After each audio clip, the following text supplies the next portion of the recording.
This was recently voted the most overpowered move in all of chess history by the Global Chess Committee on screen right now. Much debate, but it's understandable why it made it. The response from Federico Ponce, an incredibly strong Argentinian grandmaster, is the principled e5, and world number one Magnus Carlsen responds with this explosive c4. They're playing online chess. It's titled Tuesday. They get 5 minutes each. Look at the clock times on the left. But Federico going for a bit of lateness, like Magnus likes to do normally. And the format's changed because now you can qualify for the Esports World Cup when you go through all of these events if you finish with enough points, right? But let's dive into the game here. You're about to see why it's the most overpowered opening in all of chess history. Incredible game, this one. 69 moves of drama, and this is provocative by black. You can now use that as a hook. First bishop e2, tease it up, but bang, Federico shuts it down with an overpowered rook pawn push of his own, and you could now counter in the centre, but Magnus goes for this structure. He was streaming this on the take app, so we get inside the mind of the king. Now knight f3 played, castle's on the board, and this one dives into the weakened square. Bang! This one in response, and it's not actually best, because Magnus gets to exchange and suddenly he's just unblocked his position a little bit. That wasn't his greatest of bishops. Meanwhile, the black bishop had quite a good run around on these light squares with this central structure. So Magnus now fighting back. A roughly level game once more. He was a little worse out of the opening because yes, it's overpowered, but the stinky computers do not approve. Now we get a6, the knight centralizes itself, challenged immediately, sets up these ideas too, although don't get too trigger happy. You run into this, and after pawn f3, is Magnus really a grandmaster or a very naughty boy? You don't normally want to weaken the king like this. You could now take, pawn takes back, drop back to f6, it's a different game. Instead we get this one. You don't normally want the knight on the edge of the board, but it's regurgitating, or recycling, maybe a better word. Sounds a bit Ace Ventura on the cliff, feeding that little birdie if I say the wrong word. And you could take on e7 here, but Magnus doesn't do it.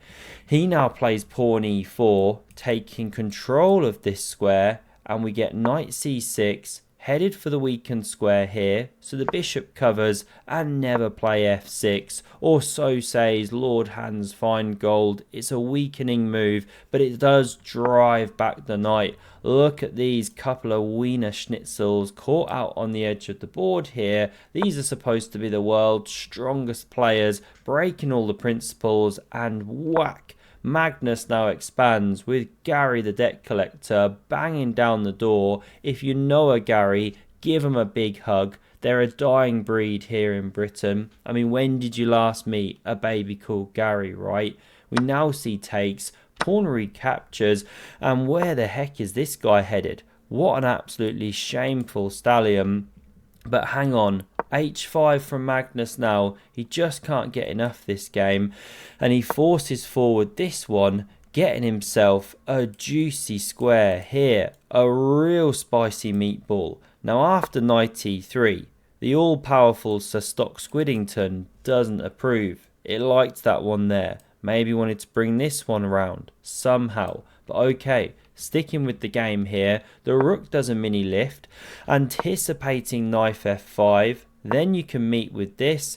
I mean, it's a very bad bishop, but it does do a defensive roll around the king, so fine. Who knows if it opens up one day, and after knight f2, we really see Magnus going to work here. This is why he practices down in Oslo, at the training camps, with his hobby horse, visualizing moments like this, maneuvers like this. Watch it go. Black's on the same crusade. This is no time to Botez Gambit. Now knight d8.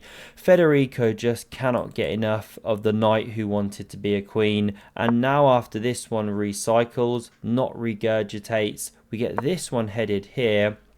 Both players completing this huge knight maneuver. What do we call this? The circle of knight or something? I don't know. I didn't think it up. Didn't have time. Castles played.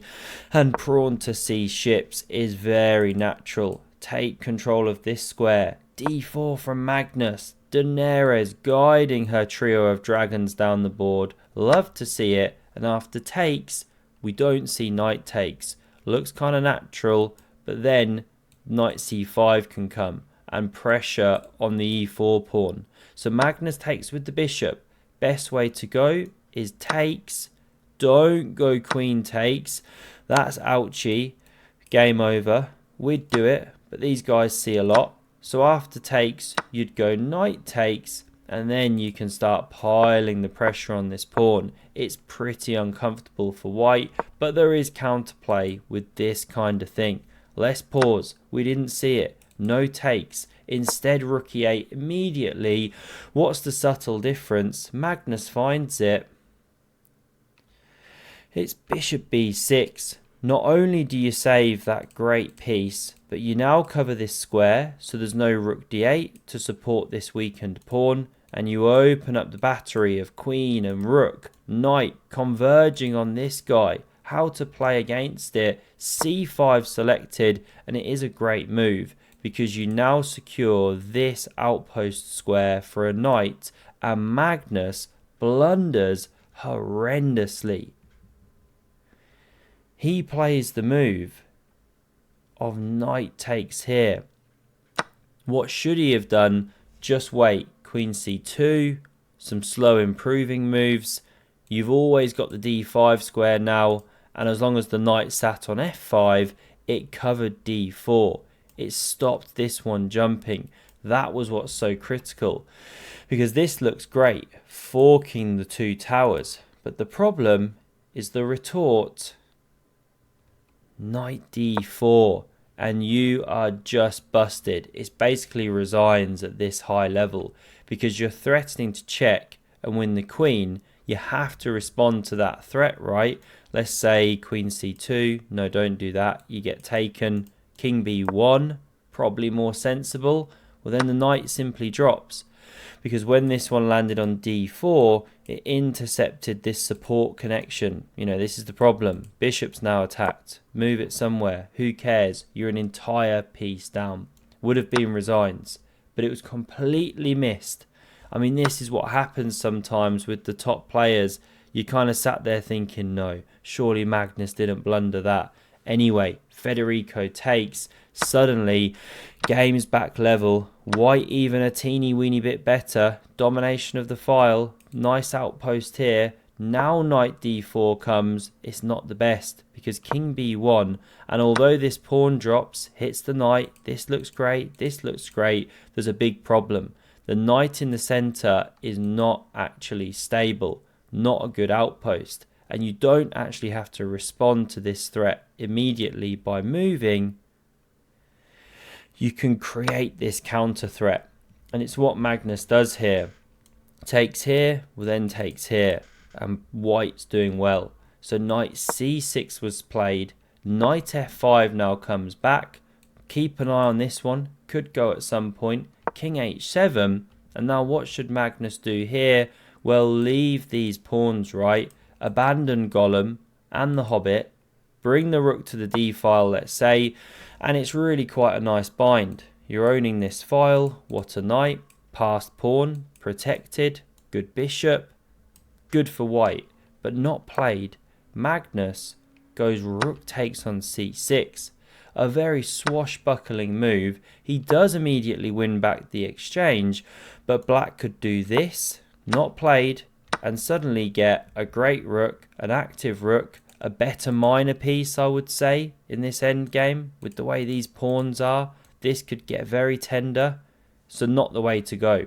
But Magnus doesn't run into this move, he runs into this one. He's okay once more. He could simply take, He plays this tricky dicky move, rook d7.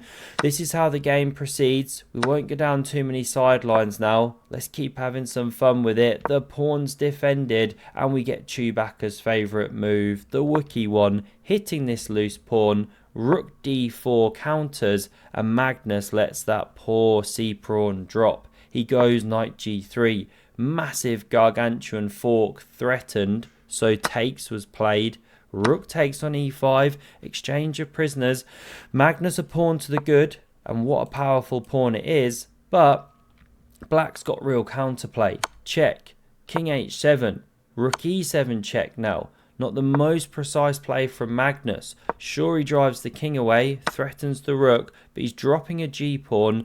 Now checking here, and he's a bit all over the place. Hopping around like a mad Kermit the Frog. He's still doing fine here, but his advantage that he has ebbed away. So uncharacteristic of him, the end game go. Rook g2. This knight heads back, hopping around like a mad pogo stick, and after takes with check, king a1, best for black is to attack this knight, pick up an important tempo. But this was played not good, because Magnus gets a run-in, supported. Now this, and Magnus pushes, but boy, is that a terrible move. Can you see a winning move for white here?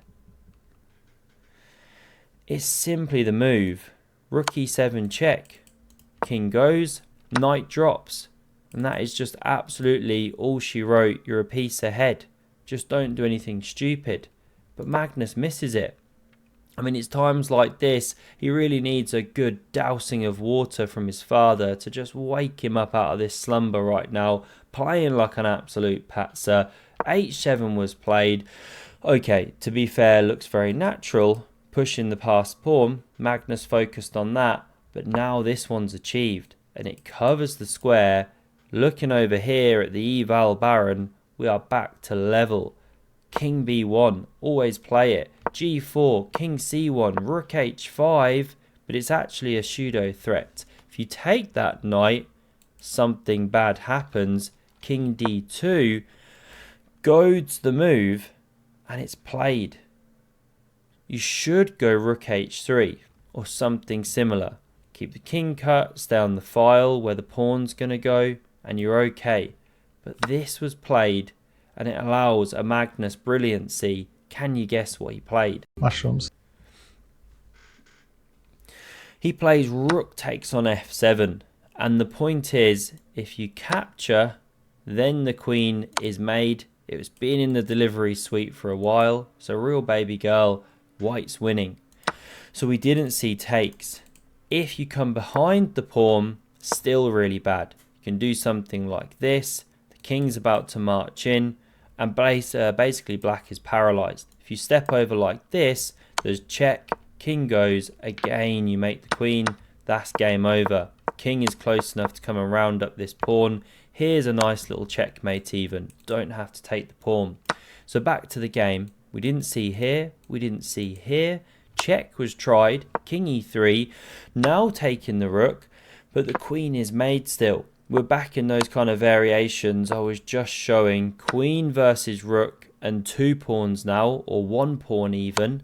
Check, king goes, another pawn drops. It's hopeless here. I mean, queen and rook is already winning, but tricky to convert. But with 2 pawns on the board, this is a tricky task. Sorry, much easier task is the one I meant to say. Late here, and this is a disaster of a move. It allows a checkmate in 1. What did Magnus play? Queen d3, mate, possibly an epaulette, or epaulette. Those things on the shoulder, I think it is, isn't it? Mate, Magnus mentioned, not sure. Probably not a pure epaulette mate. That would be more like this maybe. But anyway, the king is dead. That was the final position. Move 69. Magnus gets it done. Hope you enjoyed. And if you want to see him playing this same incredible opening, have a look at the video on screen. And I hope to see you again soon. Cheers.